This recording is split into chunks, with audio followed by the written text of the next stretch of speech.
James Okocha stood by the tall windows in his big apartment. The city lights shone brightly, but he felt no joy looking at them. At 38, James was rich and successful.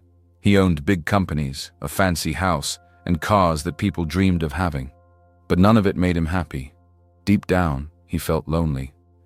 James had tried marriage 2 times, but both ended badly. Each time he felt more hurt and decided not to trust anyone again. Now his only focus was his work. But one thought kept coming back to him. Who would carry on his name? He had no wife, no child, and no one to leave his success to. He wanted an heir, someone to continue the Okocha name and the empire he had built. While James sat in his quiet, lonely home, Anna Nwosu sat on the cold sidewalk of a busy street. Her head was bent over a piece of dirty cardboard as she drew with a pencil. Anna was only 26, but life had been hard for her. She was homeless, with no one to help her. Drawing was her only escape. Once, Anna dreamed of being an artist. She had gone to art school, and her teachers said she had great talent. But after her mother died and her father left her, everything fell apart. She had no family, no money, and nowhere to go. She had to drop out of school. Now she sat on the streets every day, drawing pictures to forget the pain in her heart. As people walked past her, too busy to notice, Anna's pencil moved quickly, sketching the face of a crying woman. She didn't draw for money or fame. She drew to let out the feelings she kept inside. James and Anna lived in completely different worlds, but their lives were about to collide. Neither of them could guess how much everything was about to change. James Okocha sat in his sleek black car, tapping his fingers on the steering wheel. He had made up his mind. He would find a way to have a child. He didn't want love or marriage. He just wanted an heir. To him, this was a business decision, something he could handle like one of his many deals. Driving through the city streets, James stared at the world outside his tinted windows. The noise, the chaos, the people, none of it touched him. He felt like an outsider looking in. As he stopped at a red light near the city center, his eyes caught something unusual. A young woman sat on the sidewalk, her head bent over a piece of cardboard. Her brown hair was messy, and her clothes were worn, but she wasn't begging or holding a sign. Instead, she was drawing. James squinted, curious. She seemed completely lost in her work, her pencil moving quickly over the cardboard. People walked past her without a second glance, but she didn't seem to care. There was something about her that held his attention, a quiet strength in the way she focused, as if the noisy world around her didn't exist. The light turned green, and the car behind him honked impatiently. James drove on, but his thoughts stayed with the woman on the sidewalk. Who was she? Why was she there? And why couldn't he stop thinking about her? A few blocks later, James found himself pulling into a parking lot. He sat there, staring at the steering wheel. This is ridiculous, he muttered to himself, but the feeling wouldn't go away. Before he could change his mind, James turned the car around and drove back to where he had seen her. She was still there, now shading in part of her drawing. He parked by the curb and rolled down his window. "Hey you," he called out. The woman looked up, her blue eyes narrowing as she studied him. "What do you want?" she asked, her voice firm but wary. "Come here," James said, his tone calm but commanding. She hesitated, clutching her pencil tightly. "Why?" "I want to talk," he said simply. Her lips tightened, and for a moment James thought she would ignore him. But then, slowly, she stood up and walked over. Up close, she looked even younger than he'd thought, but there was a tiredness in her eyes that spoke of a hard life. "What do you want?" she asked again, her voice sharper now. James hesitated, realizing he hadn't planned what to say. He decided to keep it simple. "Get in the car. I'll take you somewhere warm and we can talk." The woman laughed bitterly. "I'm not stupid. If you think—" "I'm not here to hurt you," James interrupted. "I have an offer, something that could change your life. But I'm not going to explain it out here." She studied him for a long moment, then glanced at his expensive car. "Why would a man like you want to help someone like me?" "You'll understand if you come with me," James said. "If not, fine, stay here." After a moment's hesitation, she sighed and got into the car. As James drove, the silence between them was heavy. Finally, he broke it. "What's your name?" "Anna," she said quietly. "Anna Nwosu." "I'm James Okocha," he replied. Anna didn't say anything, but her hands fidgeted nervously in her lap. James glanced at her. "I'll explain everything when we get there." The car turned into the parking lot of a quiet cafe. James led Anna inside and picked a corner table away from the other customers. "So," Anna said, crossing her arms, "what's this all about?" James leaned forward, his expression serious. "I need someone to carry my child, and I'm willing to pay you more money than you've ever seen in your life to do it." Anna blinked, stunned into silence. "You're joking." "I'm not," James said calmly. Anna stared at James, her mouth slightly open. "You want me to—" "What?" she asked, her voice filled with disbelief. "I need an heir," James said plainly, leaning back in his chair. "I don't want a relationship or a wife. I just want someone to carry my child. In return, I'll make sure you're taken care of during the pregnancy, and I'll give you enough money to start a new life after the baby is born." Anna couldn't believe what she was hearing. She looked down at her hands, her fingers still gripping the edge of the table. "Why me?" she asked after a long pause. "I saw you on the street," James replied. "You seem strong. You've been through a lot and you're still standing." "That's the kind of person I want." Anna laughed bitterly. "You know nothing about me." "You're right," James said. "But I know enough to see you're not like most people, and I think we can help each other." Anna's mind raced. She didn't trust this man, and the idea of having a child for someone she barely knew felt wrong. But then she thought about her life. The cold nights on the street, the hunger that gnawed at her stomach, the hopelessness that weighed her down every day. "I don't know," Anna said finally, shaking her head. "This is crazy." "It's not crazy," James said. "It's practical. You need a way out and I need an heir.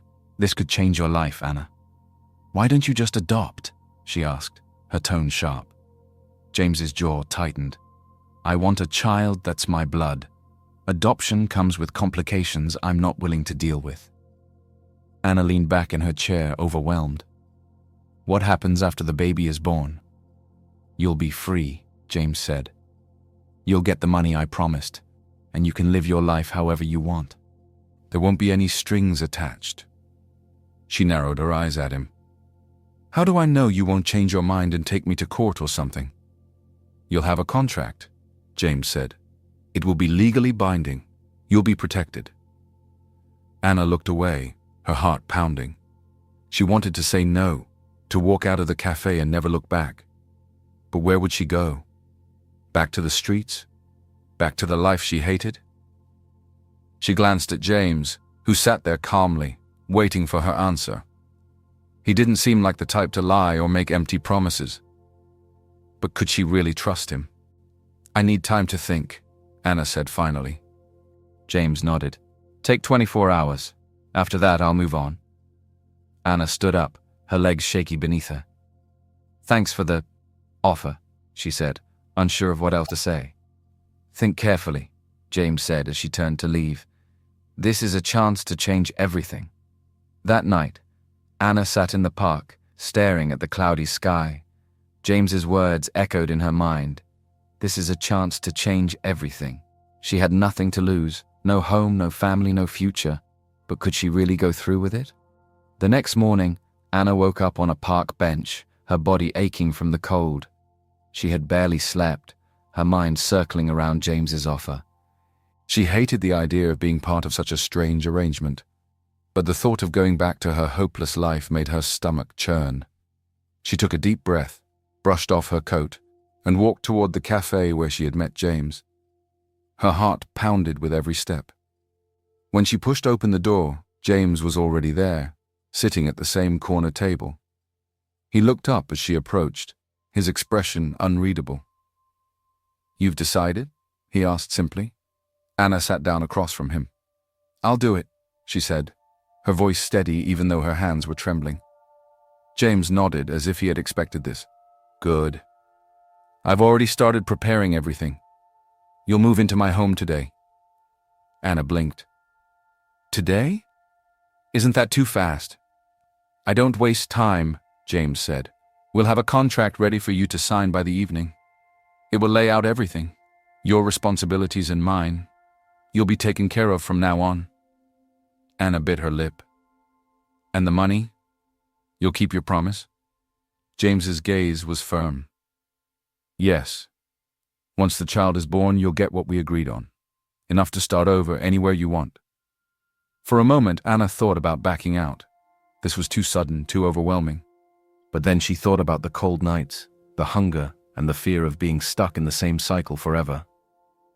Fine, she said, her voice quiet.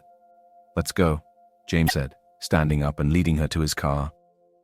The drive to James's estate felt surreal to Anna. She stared out the window as the city gave way to wide roads and sprawling houses. When they arrived, the gates to his mansion swung open, revealing a massive house surrounded by perfectly trimmed gardens. Anna swallowed hard.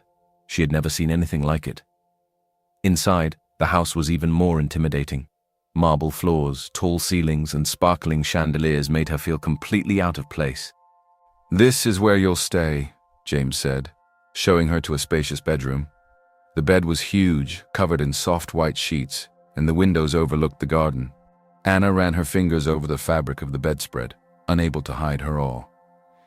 This doesn't feel real, she whispered. It's real, James said. You'll get used to it. He turned to leave, but paused at the door. There's one more thing, he said. My assistant, Mr. Williams, will bring the contract tonight. Make sure you read it carefully before signing. Anna nodded. Okay. After James left, Anna sat on the edge of the bed, trying to process everything. It was overwhelming. This house, this deal, this new life. She didn't know what she had gotten herself into, but she knew there was no turning back now. She was desperate and homeless. She also needed the money to go back to school. The terms were clear. She would carry James's child, and in return, he would provide her with everything she needed. Once the child was born, she would leave with enough money to start a new life. It sounded simple, but as she sat there, the weight of what she had agreed to settled heavily on her chest. The next few weeks were a whirlwind. Anna adjusted to life in James's mansion, but it wasn't easy. The staff, though polite, kept their distance, and the house felt more like a museum than a home. She often wandered its grand halls, feeling out of place among the marble floors and sparkling chandeliers. James, true to his word, ensured she had everything she needed, but he remained distant. He was polite but cold, their interactions limited to brief conversations during meals or updates on her medical checkups. One evening, as Anna walked through the house, she stumbled upon a room she hadn't seen before. Inside was a bright studio filled with art supplies, paints, pencils, canvases, and even an easel. On the table was a small note in James's neat handwriting. You mentioned you loved to draw. I thought this might help. Anna stared at the note, her chest tightening. For a man who seemed so detached, this small gesture felt strangely personal. A week later, Anna and James found themselves sharing dinner in the mansion's grand dining room. It was a rare moment when they were both relaxed. You've been quiet, James said, breaking the silence. Anna shrugged. I'm still getting used to all of this. It's overwhelming. I imagine it would be, James admitted. He hesitated, then added, You've been through a lot, haven't you? Anna glanced at him, surprised by his question. She nodded. Yeah, life hasn't been kind, but I guess it made me stronger. James's gaze softened. Strength is something I admire. They talked late into the night, sharing stories they hadn't told anyone before. James spoke about his estranged relationship with his father, a man who had valued money over family. Anna opened up about her dreams of becoming an artist and how life had stolen that dream from her. For the first time, they felt like equals, two broken souls finding a strange comfort in each other's company. One thing led to another, and before the night ended, they shared a moment of intimacy that neither had expected. A few weeks later, Anna felt different. She couldn't explain it, But something inside her had changed. A doctor's appointment confirmed what she already suspected. She was pregnant. The news filled her with a mix of emotions. On one hand, this was what she had agreed to. On the other, she couldn't ignore the small spark of attachment she already felt to the life growing inside her. As the weeks passed, Anna began to question her decision. Could she really walk away from her child? Could she hand over a baby she was already starting to love? One morning, Anna was sitting in the garden when a sharp voice interrupted her thoughts. "And who are you supposed to be?" Anna turned to see a well-dressed woman standing at the edge of the garden. Her posture was stiff, her gaze cold. "I'm Anna," she said cautiously. "I'm Linda Okocha," the woman replied, her tone dripping with judgment. "James's sister." Linda wasted no time making her intentions clear. She questioned Anna's presence, her intentions, and even her character. "How do I know you're not just here to take advantage of my brother?" she demanded. Anna felt her chest tighten, but she refused to back down. "I'm not here for his money," she said firmly. "I'm here because we made an agreement. That's all." Linda wasn't convinced. Over the next few days, she planted seeds of doubt in James's mind, questioning whether Anna could be trusted. James, though conflicted, couldn't ignore his sister's words entirely. Despite Linda's interference, James found himself spending more time with Anna. He couldn't explain it, but there was something about her honesty and strong will that drew him in. One evening, as they sat in the studio he had set up for her, James opened up about his father. "He never cared about me," James said, staring at the floor. "All he wanted was control over me, over everything." Anna listened quietly and then said, "I know what it's like to feel abandoned.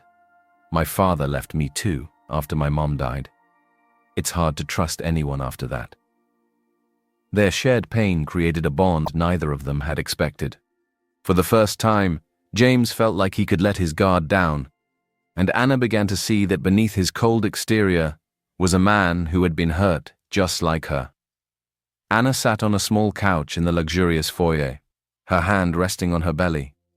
She was just starting to show, and every little kick or flutter reminded her that a new life was growing inside her. What she hadn't expected was how much she would care for the child already. The agreement she'd signed with James now felt like a weight around her neck.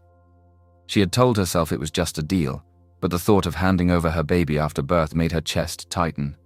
This wasn't just any child, it was hers. Meanwhile, James was spending more time with Anna. He wasn't sure why, but something about her honesty and strength made him feel at ease. They shared quiet moments in the art studio, talked about their dreams and fears, and even laughed together over small things. One evening, James looked over at her. "You've changed since you first came here," he said. Anna smiled softly. "Maybe it's because I feel safe, for the first time in a long time." James paused, his eyes serious. "You deserve to feel safe, Anna. I'll make sure nothing happens to you or the baby." Anna wanted to believe him, but her mind was clouded with doubt. Would he feel the same way when he knew everything about her? In another part of the mansion, Linda Okocha sat in the living room, her phone pressed to her ear. "I want everything you can find on her," she told the private investigator she had hired. "I don't trust her, and I'm not going to let my brother ruin his life because of some gold digger." Over the next few days, Linda received files, photos, and records about Anna's past. Among the findings was something she knew would shake James. Anna had a criminal record. The next morning, Linda barged into James's office, dropping a folder on his desk. "You need to see this," she said sharply. James frowned as he opened the folder. Inside were documents showing that Anna had been arrested for shoplifting when she was 17. There was also a report about her being homeless and a note about her being expelled from art school for missing too many classes. "What is this supposed to prove?" James asked, his voice calm but cold. "It proves she's not who she says she is," Linda replied. "She's been hiding things from you." James's face hardened. "Leave, Linda. But leave." Linda huffed but left the room, slamming the door behind her. Later that evening, James found Anna in the art studio, painting quietly. He stood in the doorway for a moment before stepping inside. "Anna, we need to talk," he said. She turned, her face falling when she saw the serious look in his eyes. "What's wrong?" "I know about your past," James said, holding up the folder. "Why didn't you tell me you had a criminal record?" Anna froze, her heart pounding. "I was going to tell you," she said quietly. "But I was scared. I didn't want you to think I was a bad person." James crossed his arms. "Why did you do it?" Anna took a deep breath, tears filling her eyes. "I was a kid. My mom had just died and my dad left me. I had no money, no food, no one to help me. I stole a few things to survive. It wasn't right, but I didn't have a choice." James's expression softened. He could see the pain in her eyes, the shame she carried. "Why didn't you tell me?" he asked gently. "Because I didn't think you'd understand," Anna said, wiping her tears. "People always see me as a criminal, as someone who's not good enough." "I didn't want you to see me that way too." James stepped closer, his voice firm but kind. "Anna, I don't care about your past. What matters to me is who you are now. And I see someone strong, someone who's been through hell and kept going. That's what I care about." Anna looked up at him, surprised by his words. "You really mean that?" "I do," James said. "But from now on, no more secrets. I want to know everything, no matter how hard it is." Anna nodded, relief washing over her. For the first time in a long time, she felt like someone truly saw her, not just her mistakes, but who she was beneath them. Anna stood in the garden, her hand resting on her growing belly. The air was cool, the scent of fresh flowers surrounding her, but her mind was far from peaceful. She couldn't shake the growing feelings she had for James. He had surprised her in so many ways, showing her kindness and understanding when she had expected only coldness. But those feelings terrified her. Falling for James wasn't part of the deal. Inside the mansion, Linda paced the living room, her phone in hand. Her conversation with Julia, James's ex-wife, had gone exactly as she hoped. "I'll visit soon," Julia had said, her voice dripping with charm. "I've been thinking about James a lot lately. Maybe we were too quick to give up on each other." Linda smiled to herself. She couldn't stand Anna and didn't trust her. But Julia was perfect. She was polished, wealthy, and most importantly, Linda's close friend. Linda was convinced that Julia was the right woman for James and the child. A few days later, the doorbell rang. Anna, sitting in the art studio, heard the sound but didn't think much of it until a woman's voice echoed through the house. "James, it's been so long." Curious, Anna stepped out of the studio and froze when she saw the scene in the grand hallway. A tall, glamorous woman with flowing hair and a designer bag stood smiling at James.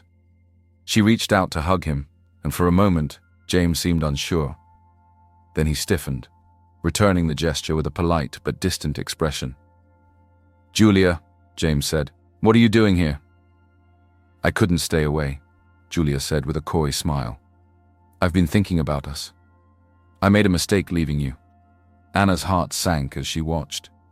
She had heard about James's ex-wife in passing, but hadn't expected to see her. Julia was beautiful, confident, and clearly still interested in James. As Julia talked animatedly with James, Linda appeared, her smile smug. "I thought it would be nice to have Julia visit," Linda said, throwing a glance at Anna. Anna felt out of place, like an intruder in someone else's story. Over the next few days, Julia made herself at home in the mansion. She spent her time reminiscing with James, dropping hints about how they could start over. "The child will need a mother," Julia said one evening over dinner. "And who better than someone who knows you, James? Someone who loves you." James remained polite but distant, clearly unsure of Julia's sudden interest. Anna, meanwhile, tried to keep her distance, but it was impossible to ignore Julia's presence and the way she seemed to fit into James's world. For the first time, Anna felt truly jealous. One afternoon, Julia found Anna in the garden. "You're the one carrying James's child," Julia said, her tone almost mocking. "Yes," Anna replied, keeping her voice steady. "Well," Julia said, tilting her head, "I suppose I should thank you. But don't get too comfortable. Once the baby is born, I'll be the one raising it with James. He'll need someone who truly understands him." Anna felt her stomach twist, but she refused to show it. "We'll see," she said calmly before walking away. That night, lay on her bed, her emotions swirling. She realized it wasn't just jealousy she was feeling. It was something deeper. She wasn't just attached to the baby. She was attached to James. "I'm in love with him," she whispered to herself, the words both a revelation and a burden. But what could she do about it? James was polite to her, even kind, but he had never shown any sign of wanting more than their agreement. And now, with Julia back in the picture, Anna felt more unsure than ever. The next evening, James found Anna in the art studio. She was sitting by the window, staring out at the night sky. "You've been quiet," he said, sitting down across from her. "There's been a lot on my mind," Anna admitted. James hesitated before speaking. "I didn't invite Julia here, if that's what you're thinking. Linda has her own ideas about my life." Anna looked at him, her heart aching. "She seems like she's still in love with you." James sighed, running a hand through his hair. "Julia is complicated. She left me because I wasn't the man she wanted me to be. She said I was too cold, too distant, and maybe she was right. But I'm not sure why she's back now." Anna hesitated, then said softly, "Maybe she sees what I see, that you're not cold. You just don't let people see the real you." James's eyes met hers, and for a moment the tension between them felt almost unbearable. He reached out, gently covering her hand with his. "Thank you," he said quietly, "for seeing me." Anna's heart pounded in her chest.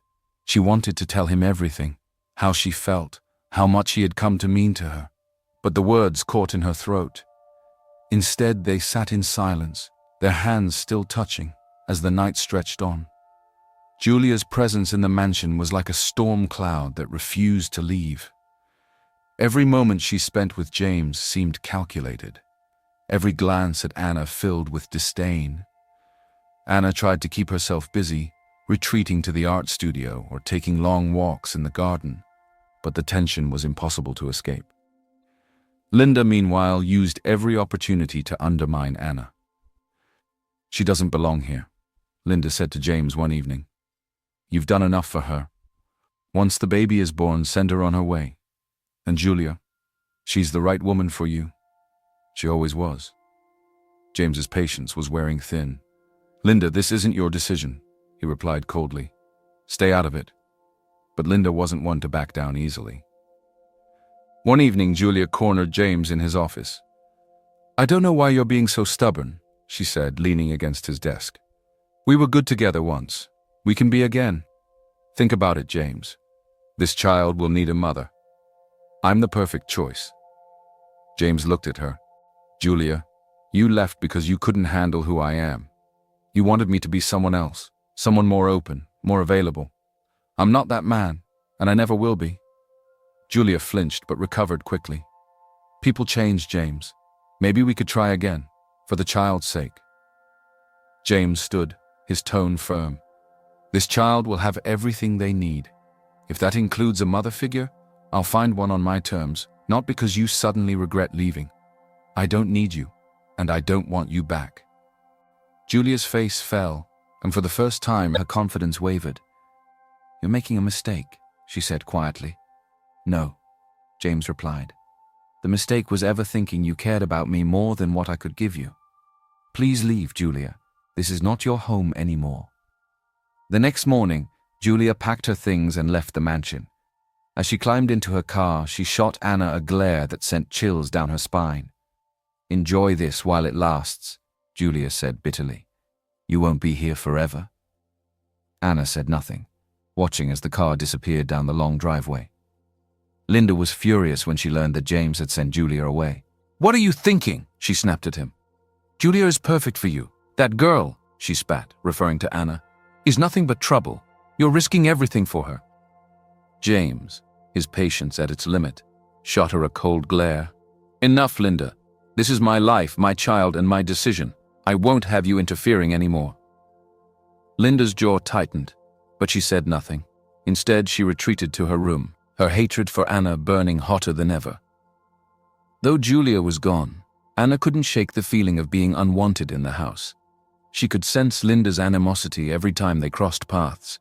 And even though James had defended her, Anna still felt like an outsider. As the weeks passed and her belly grew, so did her attachment to the baby. She found herself talking to the child as she painted in the studio, but there was always a shadow over her thoughts, a reminder that this wasn't her baby to keep. One evening, as Anna stood on the balcony watching the sunset, James joined her.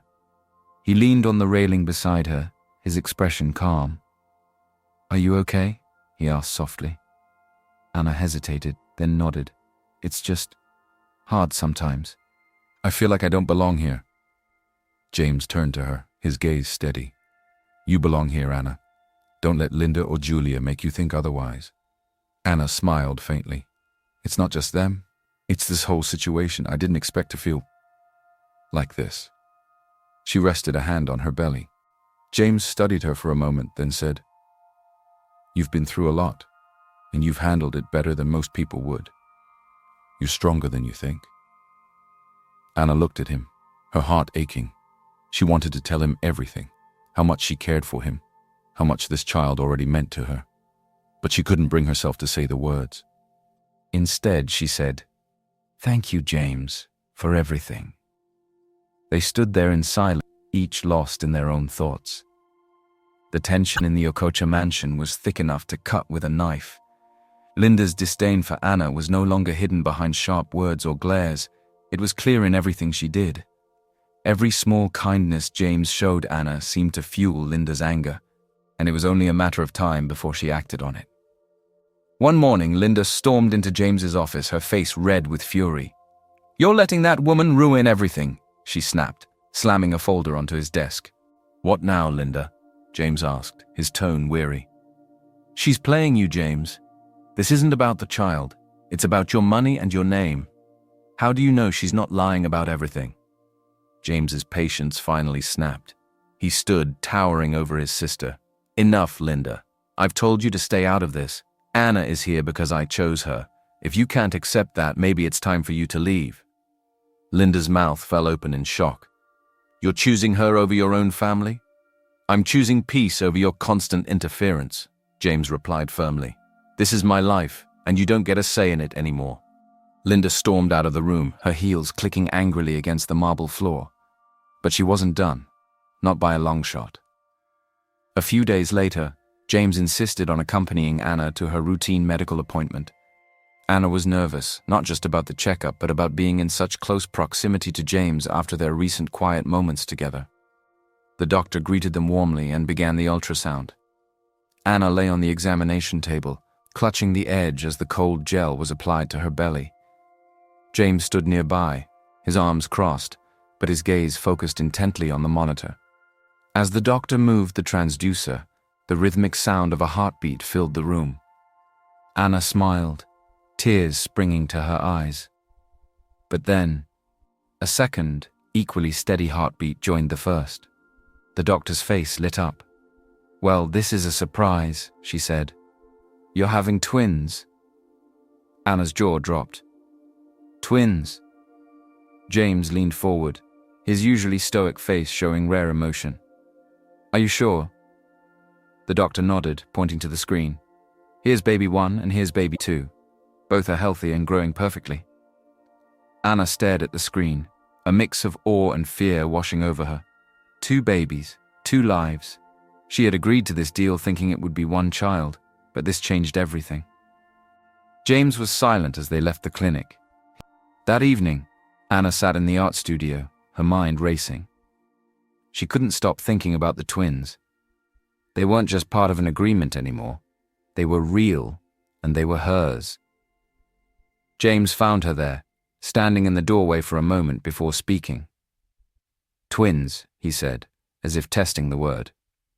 Anna turned to him, unsure of what to say. "I didn't expect this," she admitted.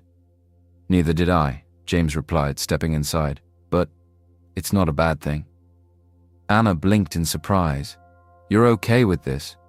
James hesitated, then nodded. "It's a lot to process, but yes, I've spent my whole life planning everything, controlling every outcome. This is something I didn't see coming. But maybe it's what I need." Anna looked at him, her heart aching. She saw something in him she hadn't seen before, a hint of vulnerability, of someone who was finally letting go of his need for control. "James," she said softly, "these babies, they're more than just part of a deal to me." He met her gaze, his eyes searching hers. "I know," he said quietly, "and they're more than just heirs to me." For a moment, they simply looked at each other, the weight of unspoken words hanging between them. Meanwhile, Linda was plotting. She knew she had lost James's ear, but she wasn't ready to give up.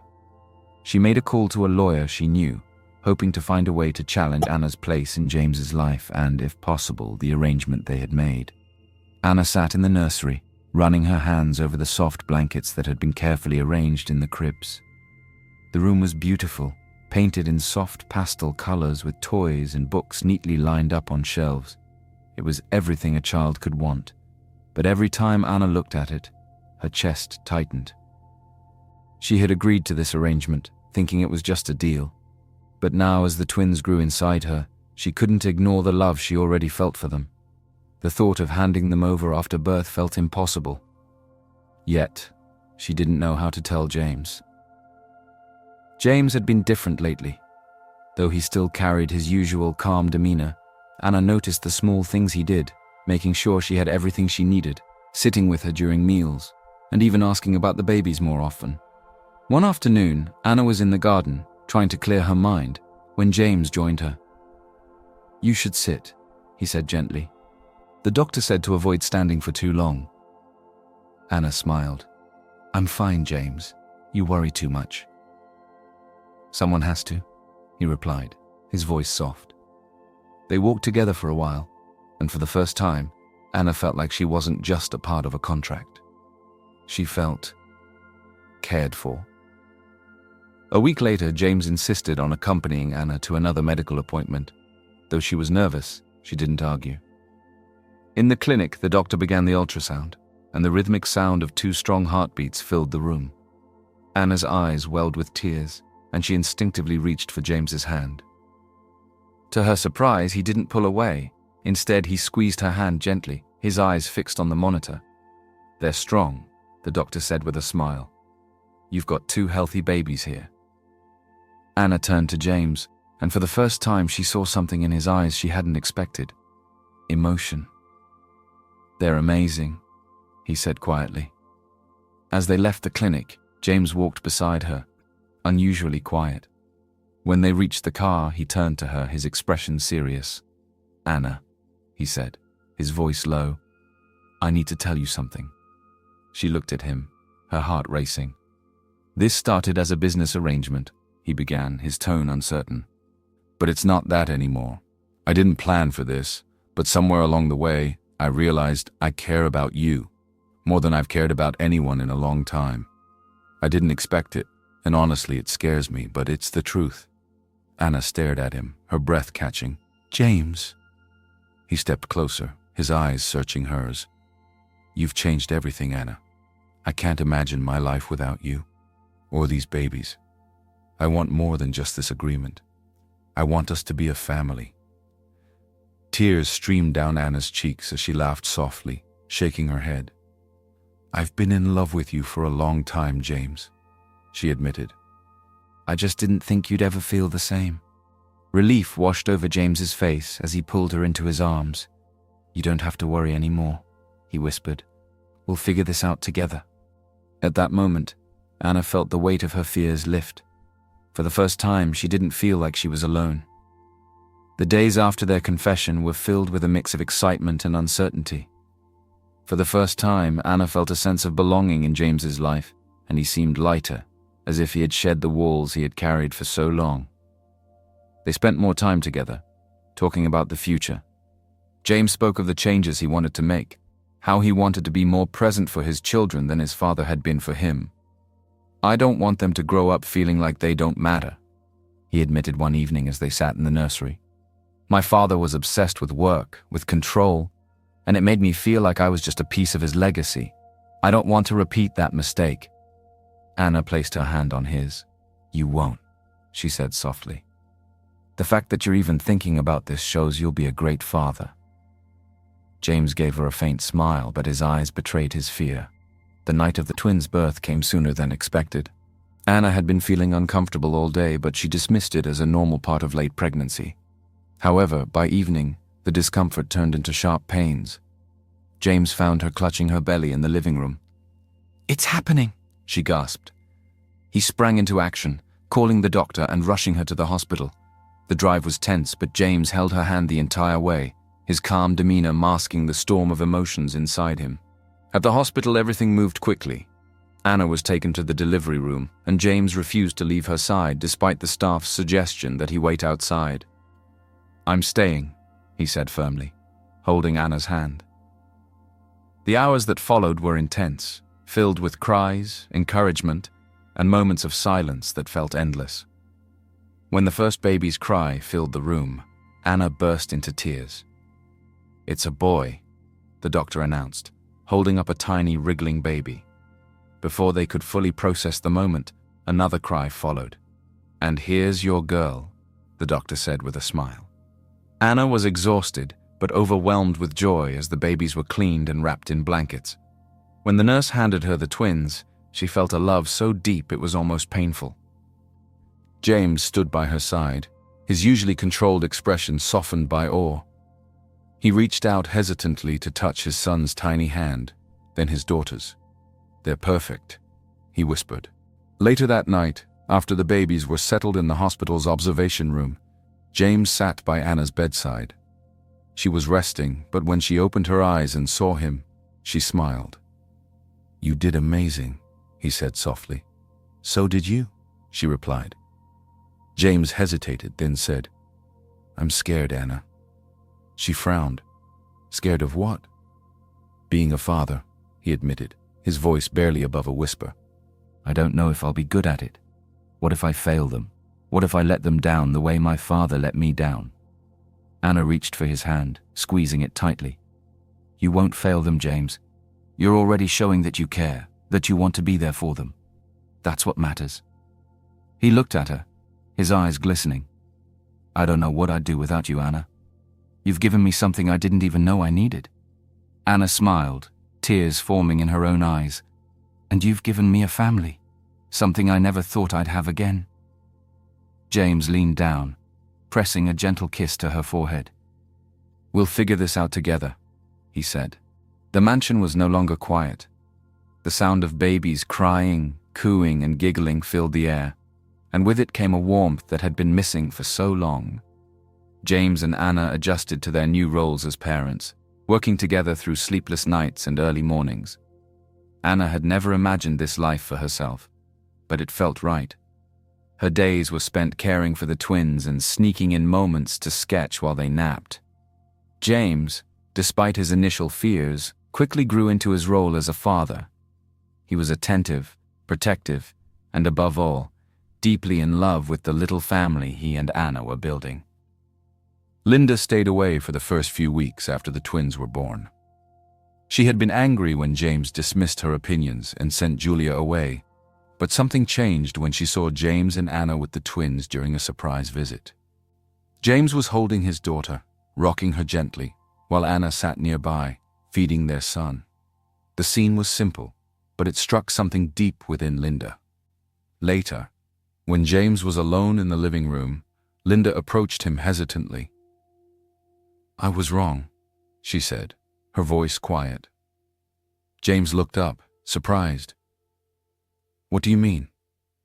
"I've been fighting you on this, trying to control something that wasn't mine to control," Linda admitted. "But seeing you with them, I understand now. You've built something beautiful, James, and I'm sorry for trying to tear it apart." James studied her for a moment, then nodded. "Thank you, Linda. It means a lot that you're saying this." Linda turned to leave, but then she paused. "If you ever need help with the twins, or anything else, I'll be here." With James's encouragement, Anna began to share her artwork again. He helped her connect with galleries and collectors, and soon her pieces were gaining recognition. One evening she returned home after an exhibition, exhausted but glowing with excitement. "They sold 3 of my paintings," she told James, holding up a check. "I'm proud of you," he said, pulling her into a hug. Balancing her art and motherhood wasn't easy, but Anna felt fulfilled in a way she never had before. She had a family, a career, and a future that felt bright. One evening, after the twins were tucked into bed, James asked Anna to join him in the garden. The moonlight bathed the space in a soft glow, and Anna couldn't help but smile at how beautiful it all was. James held a small envelope in his hand. "Do you remember this?" he asked, showing her the contract she had signed months ago. Anna nodded, her heart racing. "This was how it all started," James said, his voice steady. "But it doesn't mean anything to me anymore."